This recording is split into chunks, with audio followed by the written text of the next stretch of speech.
Hey guys, it's Benzie. I'm gonna try a new thing for this channel, not like new overall, new for me, for this space.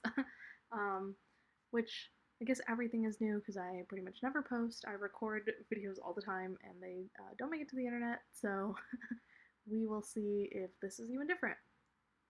I ordered a bunch of sample packs from August Uncommon Tea because they have really good advertising, and they totally got me to buy stuff. So I've been cold brewing this Low Country, um, and it smells like burnt sugar. Well, it's made with burnt sugar, buckwheat, chicory, and bourbon. It's supposed to smell like the forward familiarity of the South. um, so I thought I would do as like many people do, like drink tea and talk about things. So yeah, let's try it. Also, I thought it'd be fun because I have a bunch of packs. I can try like a new tea every time for a while.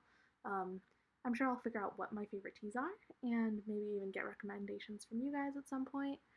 Um, so yeah, first of all, smelling this, it smells like cream soda, which um, is delicious. So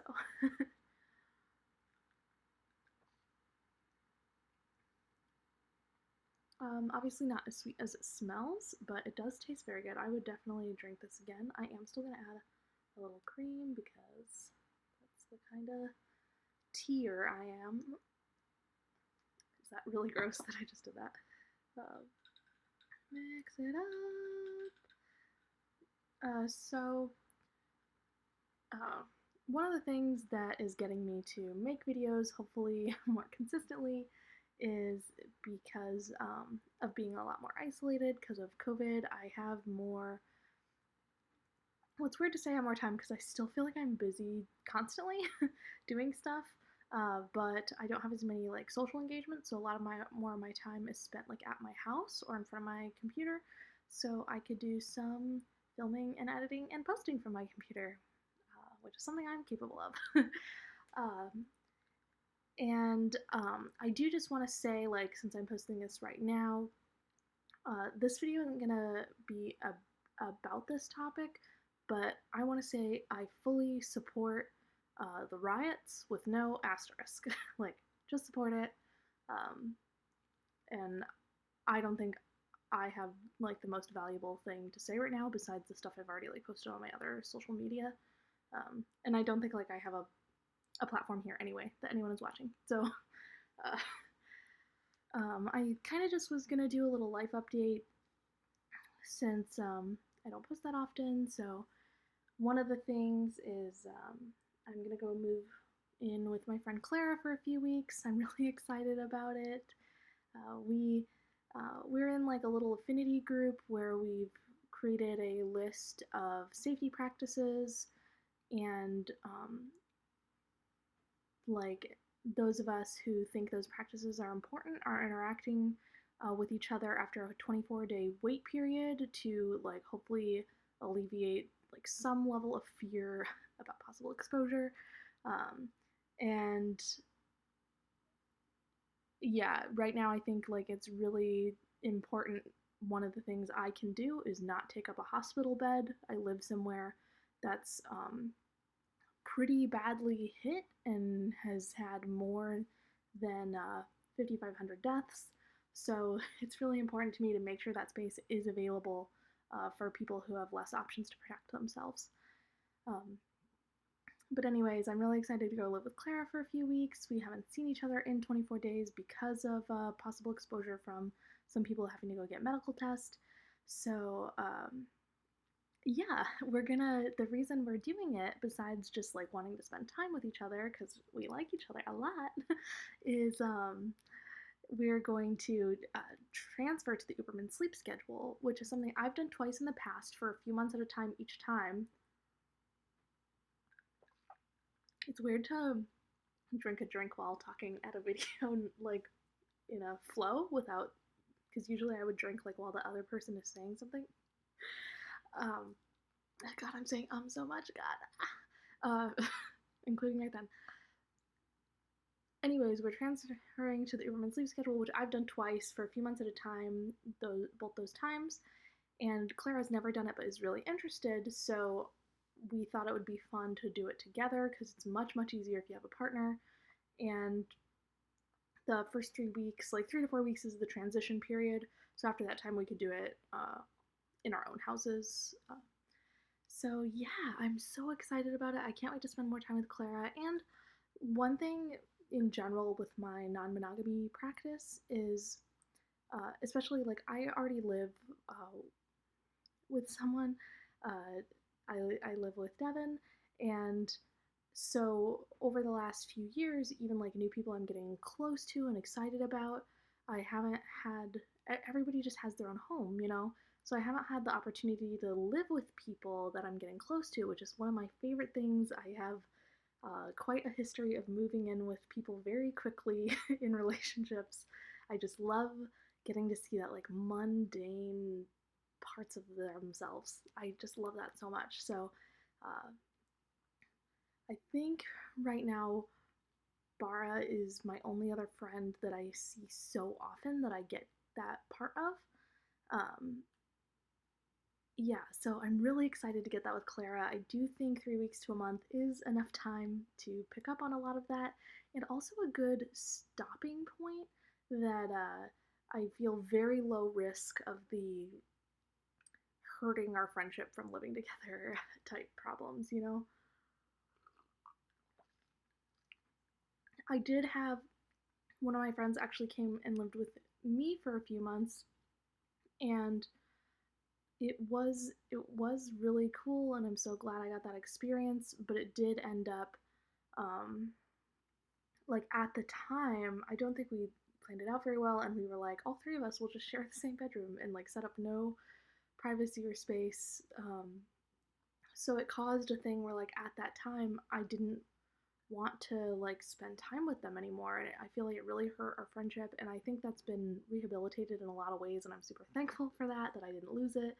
Uh, but yeah, so I'm hoping the 1 month time frame will not have any like negative effects on our friendship. I think it'll be useful. So yeah, uh, the Uber and sleep schedule, if you don't know, which I guess lots of people might not,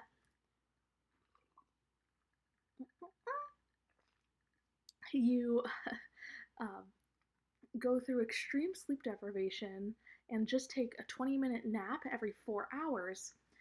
So it trains your body to go directly into REM sleep immediately.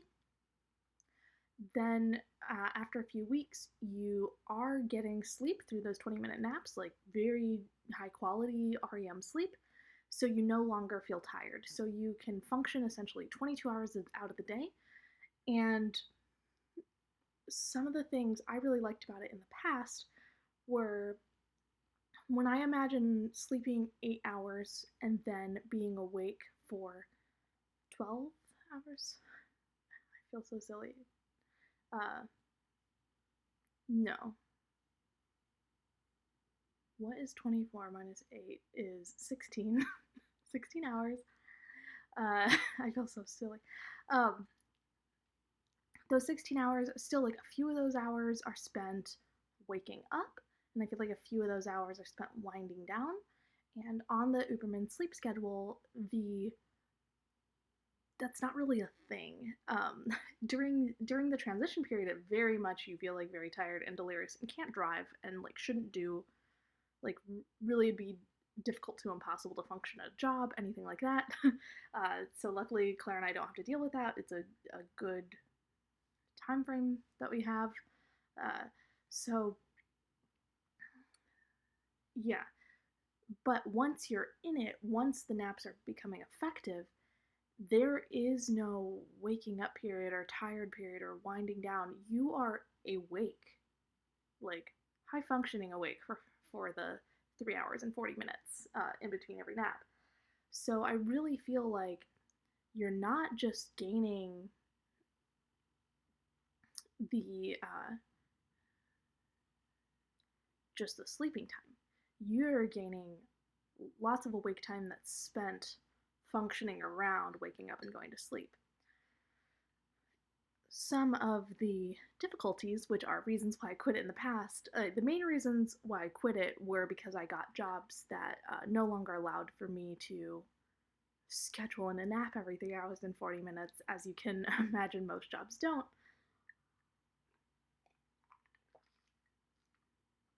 And it was a strain on my social life to step out regularly to nap. But I do feel like the community I have built right now and the friends, um, yeah, the friends that I'm like currently close to, I just think it would be seen as like silly. I don't think anybody would be very frustrated by it. At most, if it was a more serious discussion group, which we do regularly, I can see it being more invasive on that. But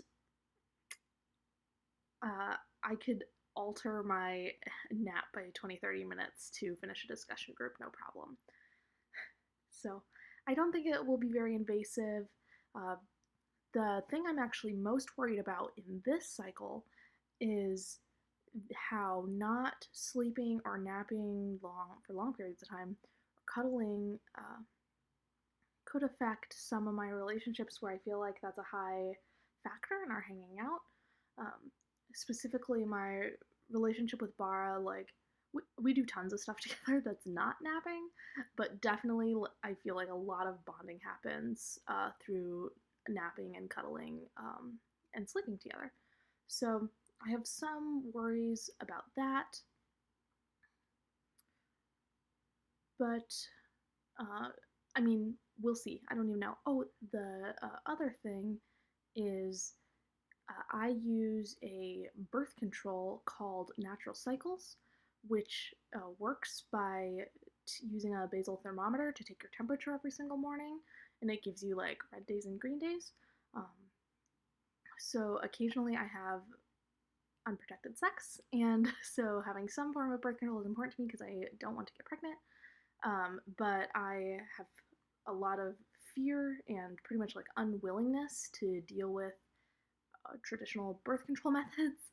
Or I guess this is more traditional, but I mean like hormonal birth control uh,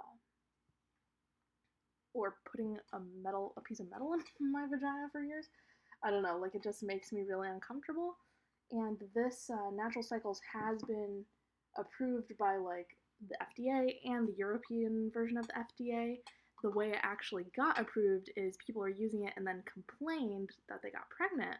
So they studied it and found that it was like the right percentage of people getting pregnant as should off of birth control method. So yeah, I trust it. I've been using it for a couple years now and haven't gotten pregnant. So not that that's like a for sure sign of it being right, because like you could get pregnant not for years from pulling out or even just having sex like at the wrong times of the month on accident, you know.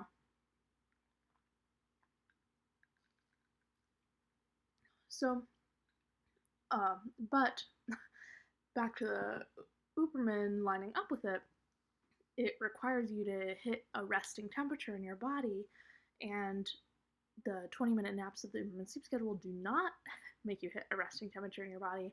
So I will no longer be able to use that birth control method, which has given me a lot of fear because I started researching other birth control methods again, and they are so scary. um, yeah, I'm so scared. I just wish like all the men in my life would get vasectomies. um, and I recognize that doesn't protect against like other things that might happen during sex. And I do find it important to use like barrier methods in lots of situations. I just don't every single time. And that's my reality for my like utmost experience of pleasure. uh, yeah. So another thing well, I guess another thing, it's like the primary thing I'm excited about is just having like all this extra time and having that time I would have spent sleeping once my social schedule goes back to normal, which will include lots of spending time with people that I love, which I'm so excited about, is that extra alone time when most people are asleep. I think I'll be able to get a lot of stuff done that I'm getting done right now during COVID that I usually don't get done because I'm running around spending time with people. So yeah, I think I'll get to like keep a lot of the benefits I've gotten from all the alone time without sacrificing my people, which is really important to me. I love my people and I just want to be around them and I want to touch them, and my longing is like so, especially a feeling of longing right now instead of gratitude because I cannot do those things, or um, I can, but the cost would be so high that I'm unwilling to do those things right now. um, so yeah, that's my current situation. Some of the other things that are going on is the 1 year anniversary of Simon's death is coming up next month, and I'm feeling nervous about it and um, a lot of peace at the same time. Some of my biggest fears at the beginning of losing Simon um, were that I would forget about him or that he wouldn't be a part of my life anymore.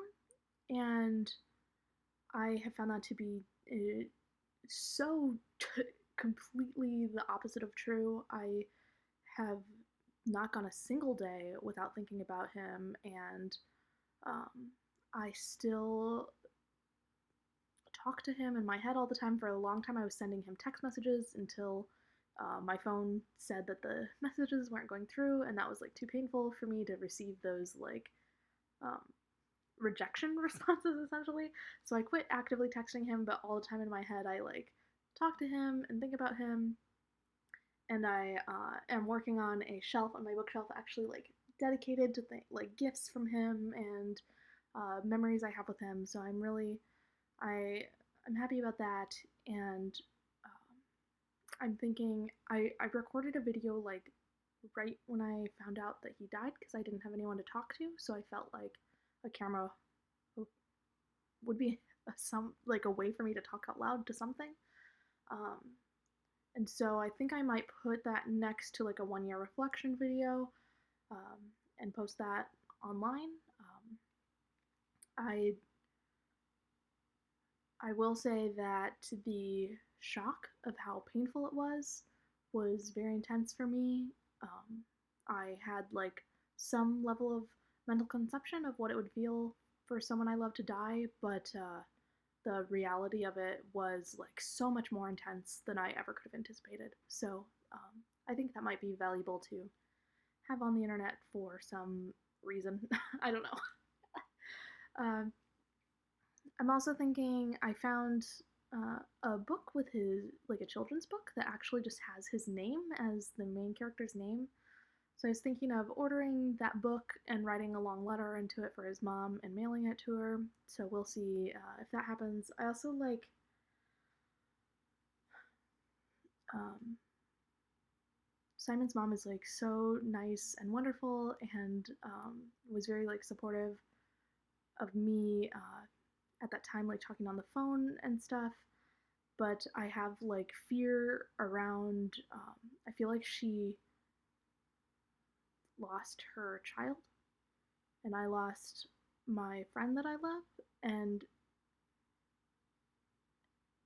I guess that is like pedestalizing like the length of a relationship or the certain type of relationship, um, and like familial relationships specifically. But part of me just feels like my pain, no matter how strong it is, could never match her pain. Um, so it just, um, I guess it makes me feel like selfish to put any like work on her about my pain. So I just want to make sure anything I do for her is like supportive in her pain and not taking up that space. Um, Yeah, so I've never asked her about how she feels about it. So I just am trying to keep that perspective for myself because I do have a lot of support otherwise. Um, yeah. Oh, another thing that I'm really excited about during COVID is it gave me the confidence to first of all like cut my own hair, which I'm really excited about how it turned out. It's grown out quite a bit now because it was like a month and a half ago, but I loved it at the time. I'm still really into it, and I was so afraid to cut my own hair before, and now I feel like I would always cut my own hair. Why not? It's so easy, and I like how it turned out. So woohoo! And it definitely looks amateur, but I'm down for that. And the other thing with my physical appearance is I started, for the first time in my life, my mom says she started plucking my eyebrows when I was 3 years old. So then I have continued doing that through growing up. So for the first time in my life, I've let my eyebrows completely grow out to their full glory. And I have this like full unibrow. I guess I don't feel like this camera's really picking it up so well, but there is yeah, I have a full unibrow, and I am here for it. I love it so much. I can't. There's no way I'm getting rid of it. I love it. So yeah, I'm really excited about, and I don't think I would have made that discovery without this feeling of being locked at home. Obviously, I don't think the virus is like a good thing, and I um, can like witness that there's so much pain coming from it from me and like people experiencing things way worse than me because of it, including dying or losing one loved ones or just like fear or lifetime chronic illness from having it. Uh, but I'm just saying like for me, I do think there have been at least some like glimmers of silver linings that I've been able to get out of this situation. One thing I noticed with this cup, so I like it for tea because you can see in it because it's glass, but I don't like this handle is so tiny. I would never use this to drink. Like I always use this cup like this. So I could use any glass cup really. I don't, but I like use a mug because it's tea and it feels like it's supposed to be in a mug. Um, so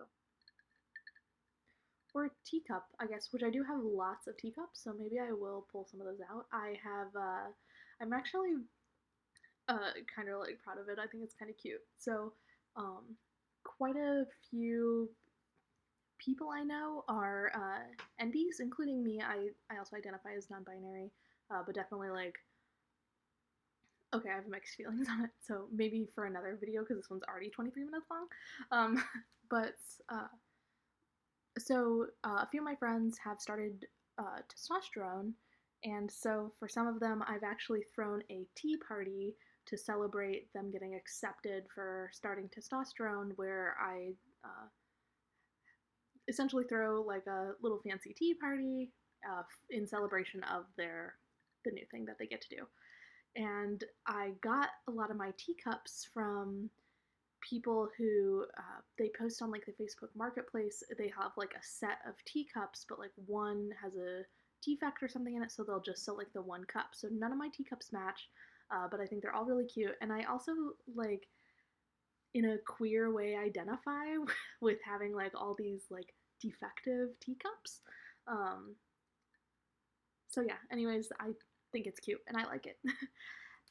This video has gotten pretty long, so I am going to end it here. I do hope I keep up with this, and I hope I post this, and hopefully I can get like a little bit of accountability from Clara during the living together, and we're going to be awake 22 hours out of the day.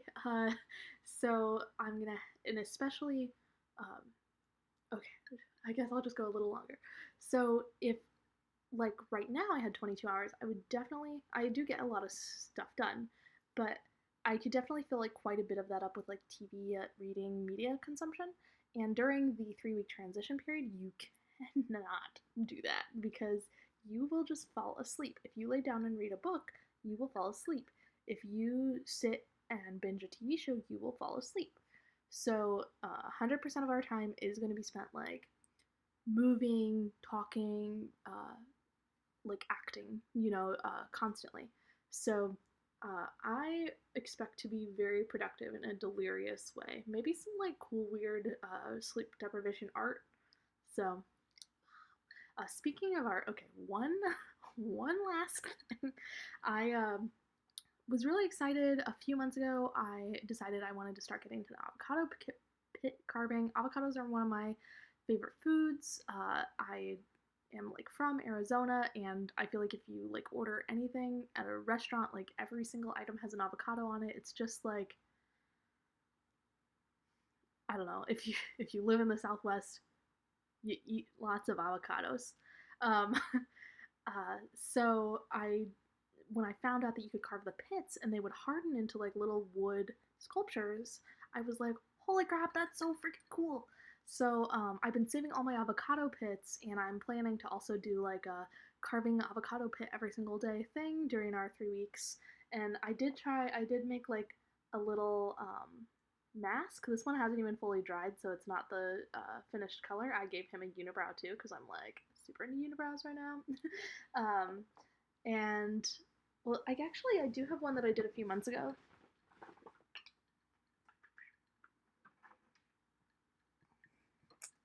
So you can see like how dark it gets. This one broke because I couldn't stop playing with it.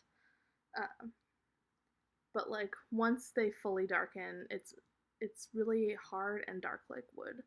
So this is supposed to be a little three-eyed sun, which is a symbol I'm like really into right now. That I think I came up with, but uh, who the heck knows? Also, like three eyes is really popular. Sun symbology is really popular. I would not be surprised in any way to find out there's like 5 million three-eyed suns that I just don't know about. Um, so yeah, that is it for this video. If you were entertained in any way, please like, comment, subscribe, do all the things. And I hope that you're interested in my future content. Definitely going to be lots of Uberman sleep schedule content coming very soon. And hopefully more tea things. Ooh. Oh, continuing to drink this tea during this time. I have really enjoyed it. This is one I said on the last tea, um, metallic, black metallic or something, that I would not buy it again. This is one I would buy and drink again. I like it very much. And if I like breathe in through my nose while I am about to take the sip, I can like pretend there's sugar in it, because the smell of the burnt sugar, is so strong. If I guess if the tea has burnt sugar in it, some of that sugar got into it, right? Like it is probably actually sweet and has sugar in it, right? Okay, goodbye.